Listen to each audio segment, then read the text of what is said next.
Olá a todos, espero que todo mundo esteja muito bem. Meu nome é Alexandre e, assim como meus outros colegas, iremos apresentar mais um seminário de fruticultura. Como eu disse anteriormente, meu nome é Alexandre Gonçalves. Temos também Arthur Santos, Cleison Oliveira, Sérgio Santos e Tuan, que fazem parte do grupo da equipe que foi proposto pela docente. No componente curricular Fruticultura do sexto semestre, a docente, a doutora Elisa M. Freitag. Nosso principal tema é podas em frutíferas. Temos um sumário onde abordaremos 5 pontos, sendo eles os princípios fisiológicos, poda de formação, poda de condução, poda de frutificação, poda de operação. Inicialmente nós temos algumas coisas sobre o objetivo. Qual é o objetivo da poda? O objetivo da poda nada mais, nada menos é que alterar a forma natural da planta. Ou seja, nós vamos fazer algumas mudanças arquitetônicas com o objetivo de promover uma iluminação, um areajamento na copa. Porque se nós deixarmos ela crescer de modo sem controle, o que vai acontecer? Vai acontecer com que aquele meio onde fica mais escuro não terá iluminação, porque está mais escuro, e menor a produtividade naquele meio. Então, a poda serve com o objetivo de tentar regularizar a produção, como até o outro ponto comenta aí. Regularização da produção, porque todas as frutas que são emitidas, todas as flores vão ser fecundadas, elas vão crescer e ter quase o mesmo período de maturação, assim fazendo com que todos os frutos tenham boa qualidade para a produtividade e também para o comércio. Um outro ponto que não é menos importante é a forma, é manter a forma, a sanidade e vigor das plantas. Isso vai fazer o quê? Que quando após a colheita, as plantas adultas têm o objetivo de controlar o vigor e a sanidade. As plantas vão ter essa possibilidade de manter esse vigor e essa sanidade. E assim, por isso que vamos dar agora a minha fala, eu dei a minha fala para princípios fisiológicos, que Arthur vai comentar um pouco sobre os princípios, sobre a fisiologia, por meio o que a planta, o que essa poda pode proporcionar. Pois bem, Arthur, pode continuar. Bom dia, professor. Eu me chamo Arthur e vou estar agora citando os princípios fisiológicos da poda. A poda não é ação unilateral, ela vai ensinando quem está praticando, mas para isso é preciso respeitar seu ritmo, entender e conhecer sua fisiologia, saber qual é o momento certo da intervenção e também a poda baseia-se em princípios de fisiologia vegetal, princípios fundamentais que regem a vida das fruteiras. Um desses princípios mais importantes é a relação inversa que existe entre o vigor e a produtividade, onde está citando aí o excesso de vegetação reduz a quantidade de frutos, o excesso de frutos é prejudicial à qualidade da colheita. Então assim conseguimos entender que a poda visa justamente estabelecer o equilíbrio entre esses extremos, mas deve ser efetuada com extremo cuidado. Se efetuada no momento impróprio ou de forma incorreta, a poda pode gerar uma explosão vegetativa muito grande, causando um problema ainda maior para o produtor. E outros princípios fisiológicos da poda também são citados na literatura, como em sequência aí, os ramos geralmente apresentam dominância apical, o vigor dos brotos depende de sua posição e quantidade no ramo, há uma relação direta entre o desenvolvimento da copa e do sistema radicular, em que o equilíbrio entre estes afeta o vigor e a longevidade. As condições de clima e solo afetam o vigor e a fertilidade das gemas. Ramos que recebem mais luz são mais produtivos e apresentam maior circulação de seiva. E há espécies que frutificam em ramos do ano e outras em ramos de 1 ou mais anos. A poda drástica retarda a frutificação, pois existe crescimento vegetativo que é antagônico às funções reprodutivas. Ramos que sofreram poda drástica apresentam maior vigor, que vão ser citados posteriormente. E a redução da área foliar pode debilitar a planta, e a circulação da seiva é mais intensa em ramos retos e verticais. E por fim, citando outros princípios, ramos posicionados verticalmente proporcionam o crescimento vegetativo, enquanto que ramos horizontais favorecem as gemas reprodutivas. E quando ocorre menor circulação de seiva, há maior acúmulo de reservas nos ramos, favorecendo a formação de gemas floríferas. E as podas variam com a espécie, a finalidade e a idade da planta. Então, esses foram os princípios fisiológicos encontrados na literatura. Mais adiante, os colegas vão. Bom, sobre a poda de formação, como seu próprio nome diz, ela tem o objetivo de dar uma estrutura à copa das árvores. e aí deixando ela simétrica e arejada. Essa simetria vai ter muita influência em grandes pomares quando você vai impedir que uma copa de uma planta invada o espaço de outra. E aí a aeração também vai facilitar não só proporcionar um ambiente menos propício a patógenos, como também facilitar a iluminação ou irradiação.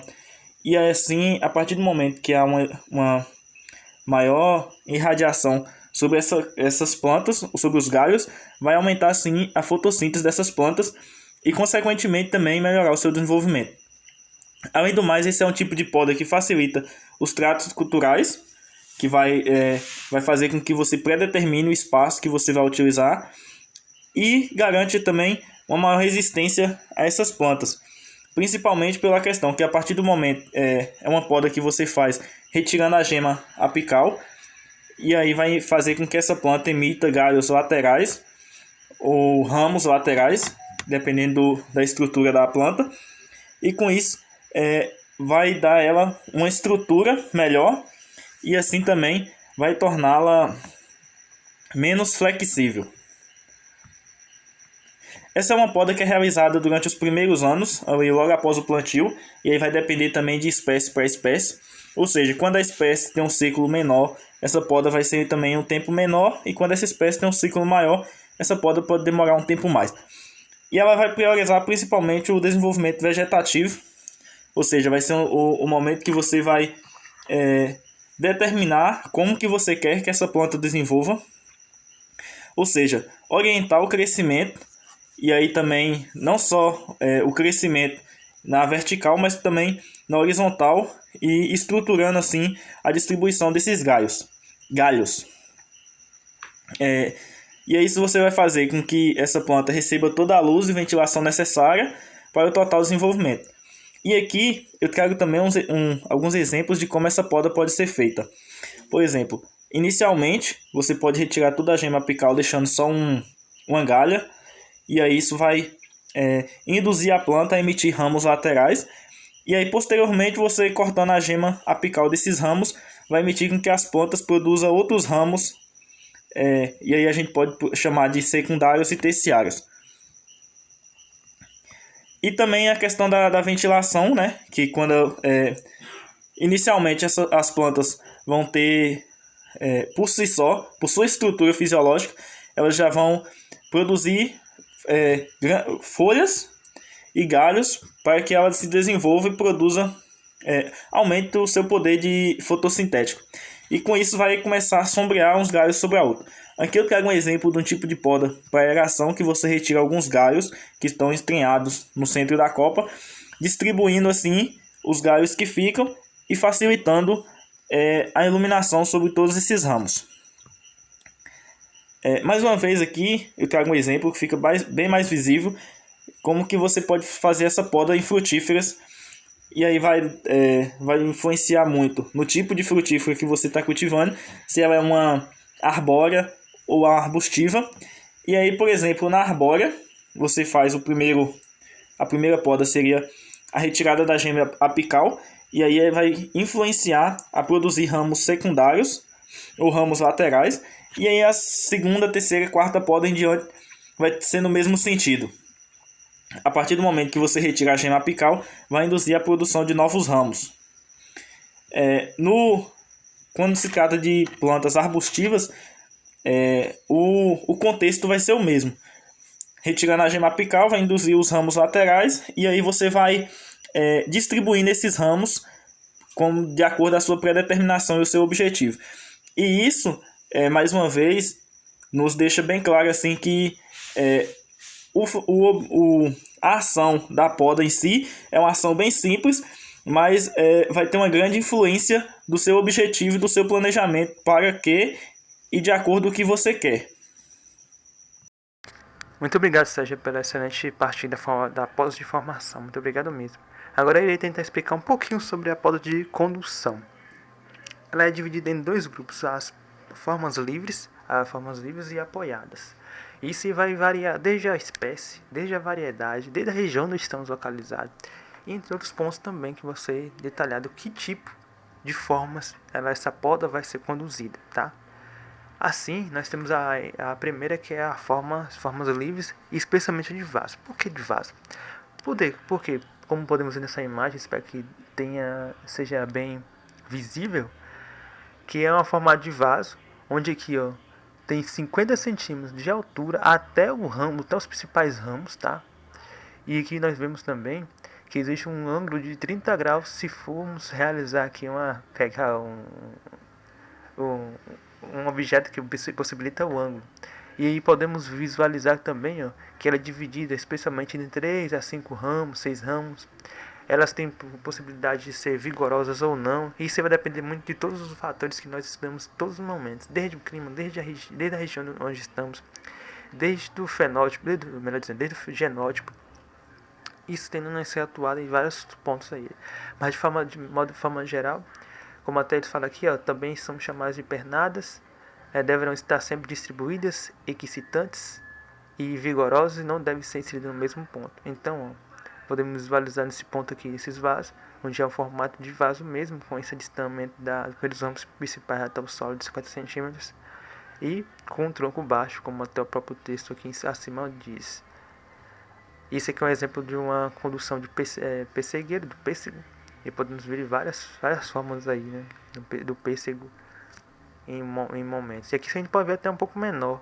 É bem semelhante ao que até o próximo que eu vou mencionar. Vou aumentar aqui um pouco a imagem e também trazer um novo destaque. Aqui tem um pouquinho maior, mas não tão diferente. Mas também essa possibilidade desse arranjo aqui em forma de vaso pode ser visto tanto em caquizeiros, como em pessegueiro, como estamos vendo aqui embaixo, em figueiras, na mexeiras, na macieiras, nas pereiras, na marmeleiro, que eu nunca ouvi falar.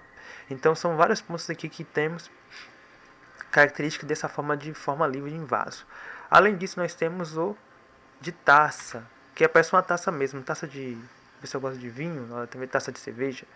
Nós temos aqui uma forma de taça mesmo, onde existe essa forma mais fina, e aí tem esse ângulo que é aproximadamente 45 graus, que vemos em alguns artigos, onde possibilita aqui a melhor distribuição solar dessa área foliar, que possibilitando também, especialmente condições tropicais, isso aí em climas que existe um maior tipo de iluminação intensa, isso favorecendo aí todo esse arranjo, proporcionando uma maior produtividade. Como vimos aí, o fotoperíodo é muito importantíssimo para frutíferas.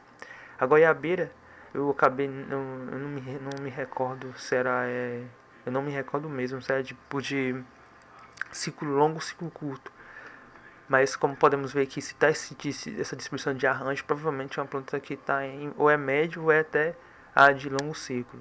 Se fosse um maracujá, nós podemos ver que provavelmente seria de uma mais distribuída, só que o maracujá é por meio de um líder central, digamos assim, né? Que vai ser distribuído por meio... Até vimos posteriormente a forma de poda, mas vai depender de cada cultivo. E temos também o líder central, onde aqui diz que um principal ramo será realizado aqui, e sendo removido só os ramos secundários. Como podemos ver aqui numa macideira, uma planta de maçã, vemos aqui que está tendo um suporte aqui também, tem uma corda, e aqui visualizamos tanto o ramo principal e seus ramos laterais. Isso aí vai fazer com que ocorra um crescimento mais vertical dessas plantas. Isso vai fazer também novos ramos em outras possibilidades, nem tanto para a esquerda, tanto para a direita. E aí também muito comum em alguns artigos também, até eu coloquei aqui em destaque, em plantas de café, esse tipo de líder central.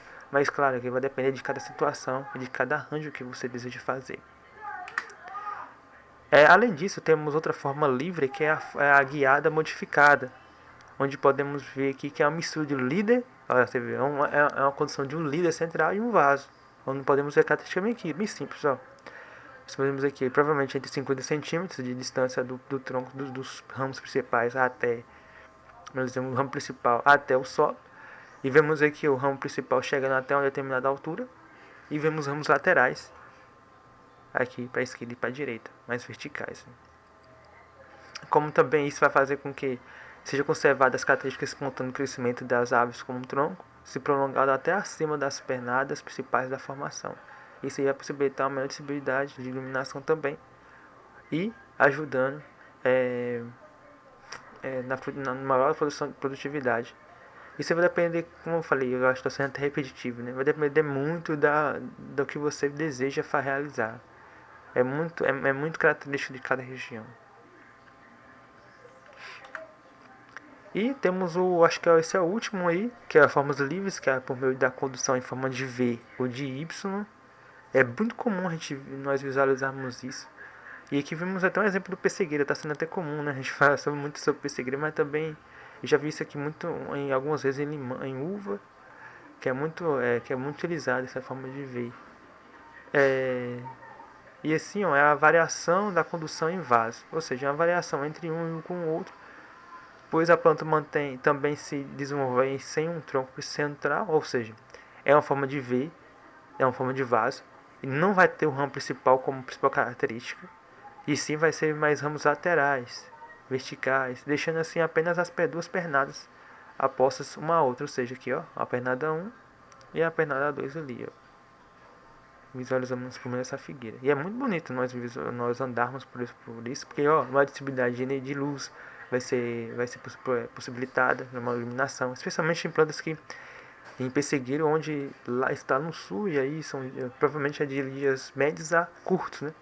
Necessitando de menos luminosidade, mas a quantidade de luz suficiente melhora a produtividade dessa frutífera. Então essa forma de poda é muito importante também para essa condição. E agora temos as apoiadas, que é muito interessante, que é a planta cozida de modo que a copa se desenvolve horizontalmente. Nós vimos aqui, a maioria das vezes sempre verticalmente, né? Agora vamos ver horizontalmente, em uma estrutura de arame apoiado por morrões fincados no solo. Como podemos ver aqui, ó, os morrões fincados no solo. Nós podemos ver o desenvolvimento da videira aqui, ó. E aí, podem chegar até 1,80 a 2 metros. A matéria deve ser feita de madeira ou de concreto. Isso vai depender muito, como sempre, da condição financeira do produtor.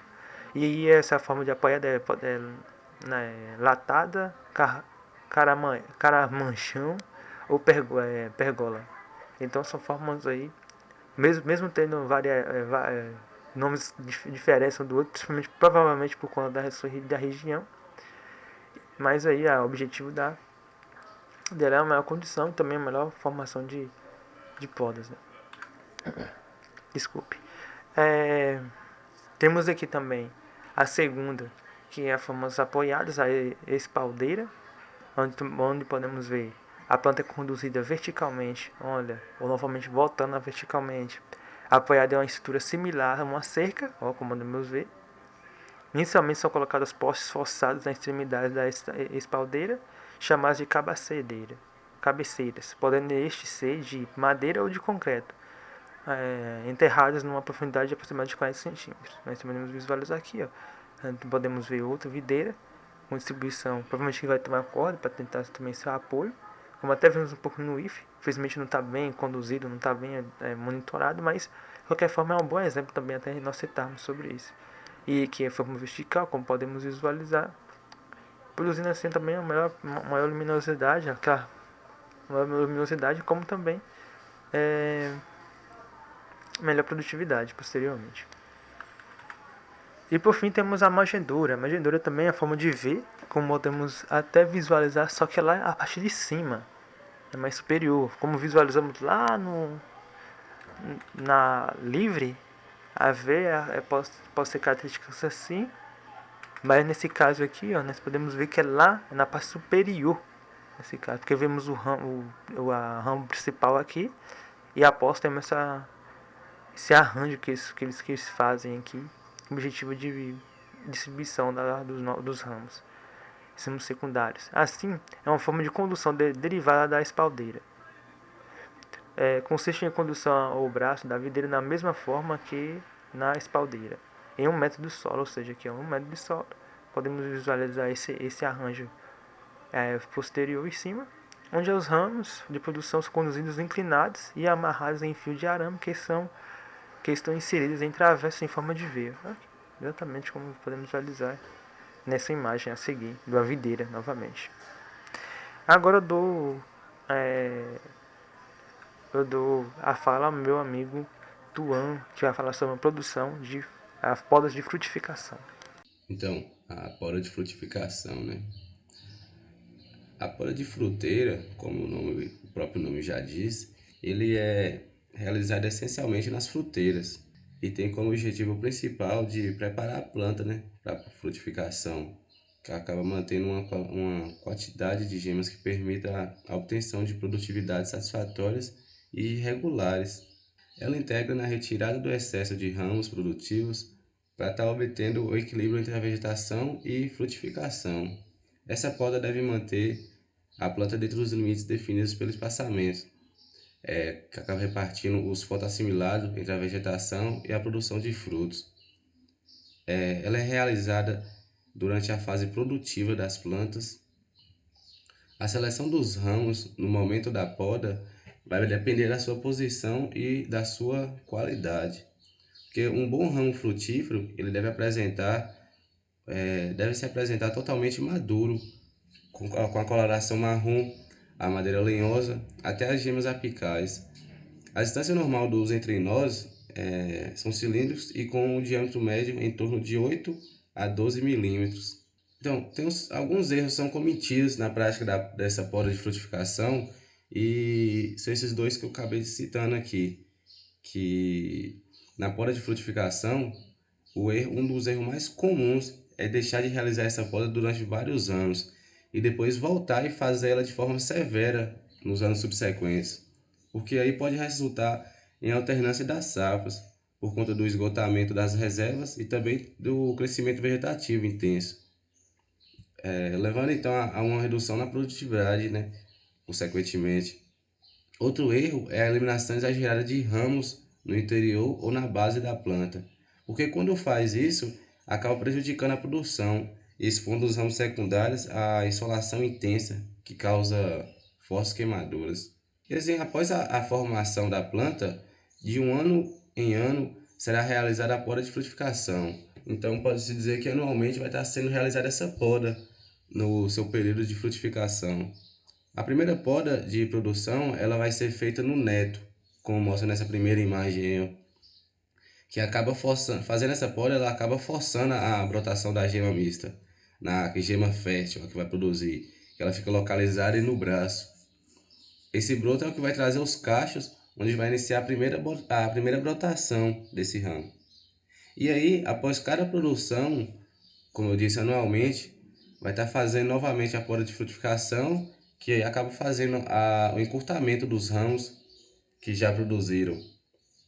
Como mostra nessa segunda imagem aí, que indica a localização da poda de frutificação após a colheita. E ainda sobre os tipos de poda, de acordo com a literatura, ela vai ter outras denominações. E aí, por exemplo, de acordo com a sua época que é feita, ela pode ser chamada poda de inverno ou poda de verão. E essa poda de inverno ela é comum em plantas de clima temperado, que são plantas caducifólias.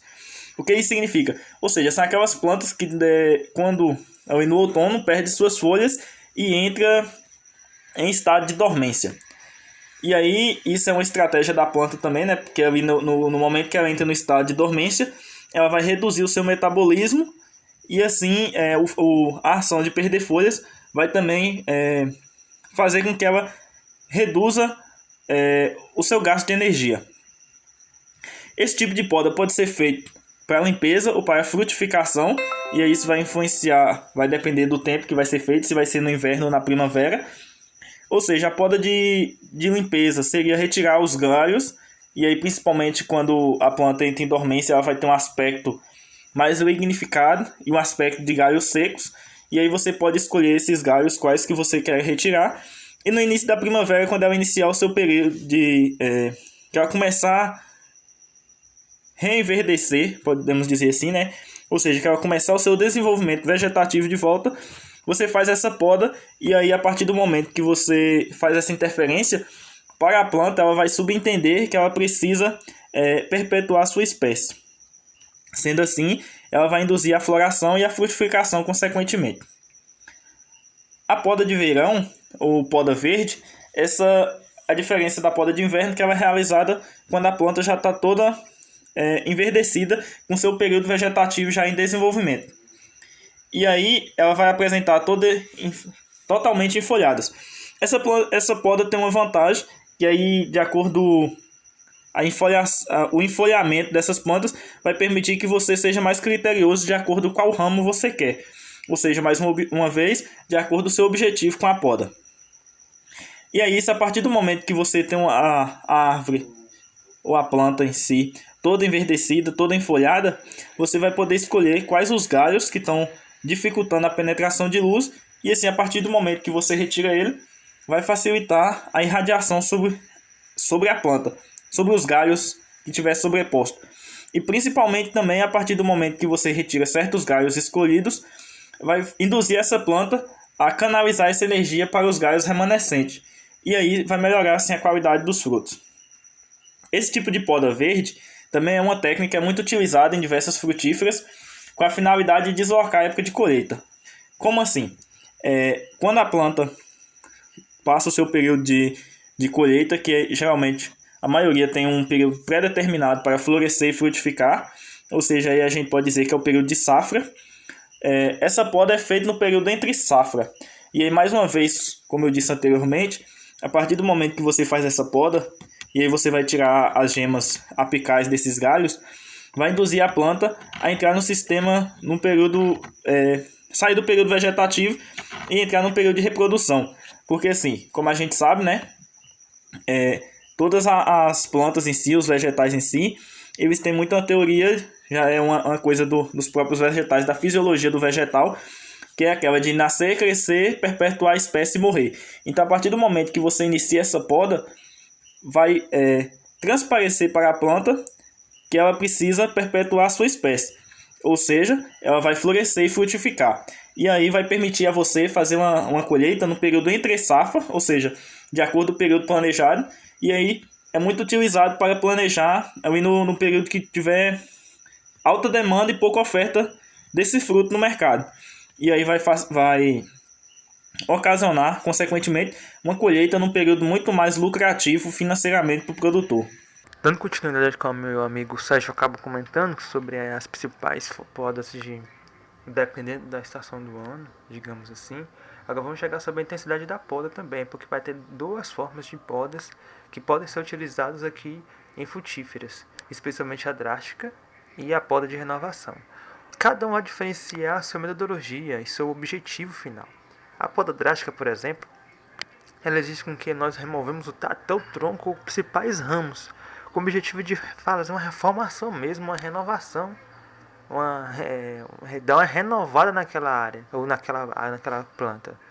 Isso com o objetivo de quê? De tentar fazer com que essa planta consiga aprimorar ou seja removida aqueles galhos que tem algum tipo de praga, especialmente.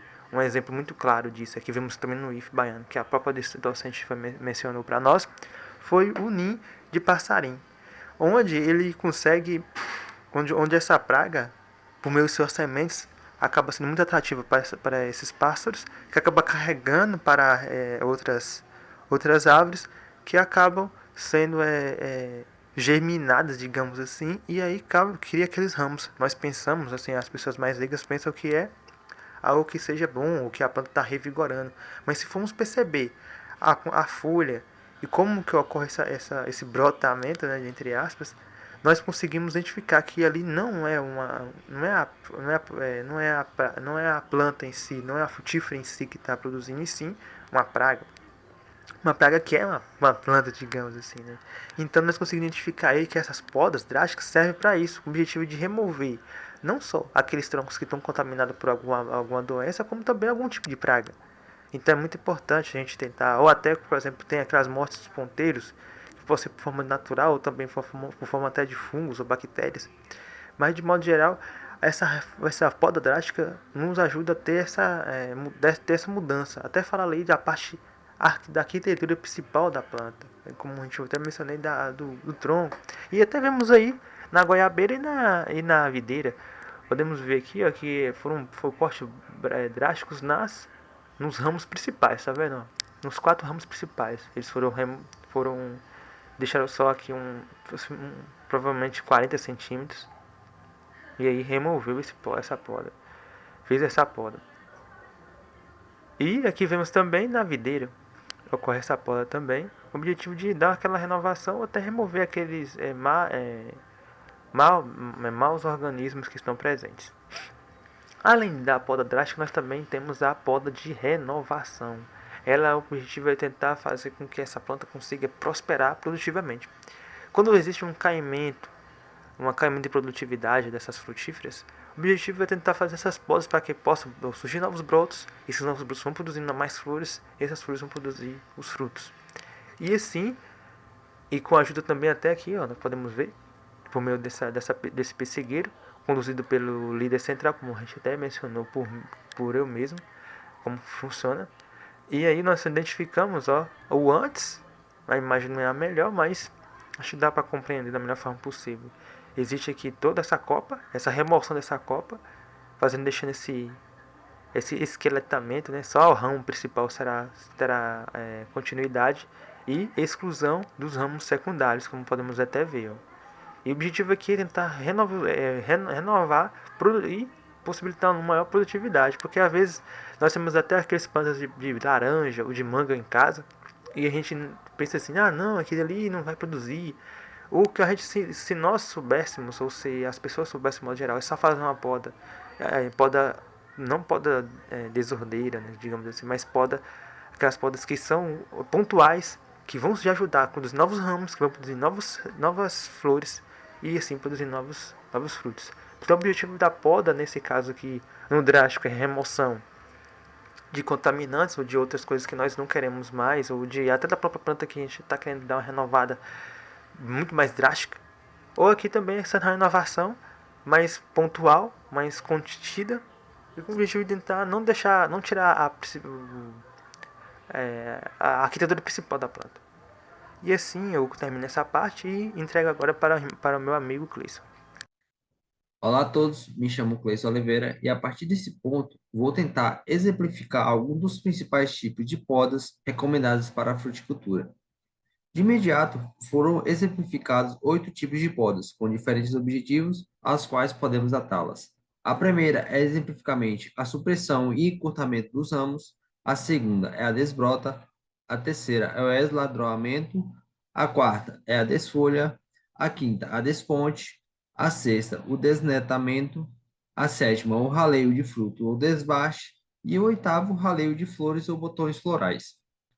A primeira como exemplificada é a supressão e encurtamento dos ramos. A supressão é uma técnica que consiste na eliminação total dos ramos, enquanto o encurtamento consiste na eliminação de alguma das suas partes. É uma técnica bastante utilizada na agronomia, tanto na fruticultura como também em podas de espécies arbóreas, principalmente espécies arbóreas urbanas. Já a desbrota, ela pode ser caracterizada pela retirada dos brotos improdutivos ou excedentes presentes nos vegetais, no qual se desenvolve por meio de reservas presentes no vegetal, em detrimento ao crescimento também e da frutificação. Aqui nessa imagem, a gente pode ver a exemplificação de uma parte de uma figueira. A primeira imagem é antes de ser realizado o seu procedimento, e a segunda é justamente após ser realizado o seu procedimento. De imediato, a gente pode ver que não há uma total remoção, e sim uma remoção parcial dos seus brotos, classificados como improdutivos. O terceiro ponto é o esladroamento. Ou seja, essa técnica ela consiste na retirada dos ramos chamados ladrões. Ou seja, esses ramos são vigorosos e provocam um desequilíbrio nutricional nas plantas, pois os mesmos ramos, eles competem por nutrientes, espaço e luz com outros ramos de produção. O quarto, como especificado, é a desfolha. É um processo no qual acontece a remoção de suas folhas, e isso tem como objetivo favorecer a iluminação e o arejamento das folhas e frutos, e, consequentemente, também eliminar alguns focos de doenças e pragas com ali se encontradas. Contudo, é importante a gente exemplificar que essa operação deve ser feita de forma cuidadosa, visto que o seu desfolhamento realizado de forma excessiva tem como consequência prejudicar no desenvolvimento desse vegetal. Mas como essa tática em questão há de influenciar negativamente no desenvolvimento desse vegetal? Através de uma diminuição na sua capacidade fotossintética. Além disso, as folhas que ficam próximas aos frutos são datados como responsáveis pela proteção e nutrição e, como consequência disso, proporcionam uma melhor qualidade, desde que não haja contato entre ambos. A quinta tática é classificada como desponte. Isto é, ela consiste num simples encurtamento da ponta do ramo, onde se encontra o meristema apical, de modo que o ramo diminua seu crescimento, favorecendo assim um desenvolvimento dos seus frutos. Essa operação também pode ser realizada para forçar um desenvolvimento dos ramos inferiores ou brotações laterais quando necessárias. A sexta operação é datada como desnetamento, ou seja, é uma poda verde na qual é aplicada as videiras, que consiste em eliminar os ramos vegetativos chamados netos, que nascem lateralmente ao ramo principal. O sétimo ponto é datado como raleio de frutos ou desbaches. Esse é um processo no qual visa eliminar uma certa quantidade de frutos na planta, quando se encontram imaturos, e isso visa em um equilíbrio na produção e também na melhoria na qualidade dos frutos remanescentes, como cor, tamanho e sabor. Além disso, tem uma eliminação dos frutos machucados, atacados por pragas, defeituosos, mal posicionados ou até pequenos. No entanto, é importante especificar também que o resultado desse raleio depende da época em que ele é realizado. Além disso, essa prática dependerá dos custos e benefícios econômicos esperados e pode ser feita de forma manual, mecânica ou química. O raleio manual ele pode ser caracterizado como mais eficiente, pois permite uma seleção mais criteriosa dos frutos a serem desbastados. No entanto, como nem tudo são flores, né? É um processo mais demorado que exige um esforço maior do podador e também uma demanda maior de mão de obra. Já o raleio mecânico, né, utiliza equipamentos com varas de borracha ou madeira, máquinas vibratórias, sendo empregadas muitas vezes como pré-desbates rápidos, para depois ser complementado como raleio manual, que é mais seletivo. Por último, o raleio químico é utilizado para reduzir o tempo e custo de operação da aplicação e também de produtos para derrubar flores e frutos. Porém, é importante a gente considerar a época certa e dose correta para os produtos para fazer essa purificação. O último ponto é o raleio de flores e os botões florais. Essa prática pode ser caracterizada pela redução do quantitativo de flores e botões florais nos quais encontram presentes nas plantas, e tem como objetivo se evitar a formação de frutos em excesso. É recomendado que essa operação seja feita o mais cedo possível, ainda na fase de botão floral. No entanto, em grandes áreas de produção é economicamente inviável, visto que não há como prever a fixação de frutos, razão pela qual o produtor deve optar pelo raleio dos frutos. Por último, aqui se encontra a nossa referência principal que utilizamos para fazer o nosso seminário. Desde já agradecemos à professora Elisa, aos demais colegas e desejamos um feliz ano novo e também um feliz Natal. Nos encontramos no próximo semestre e até logo a todos.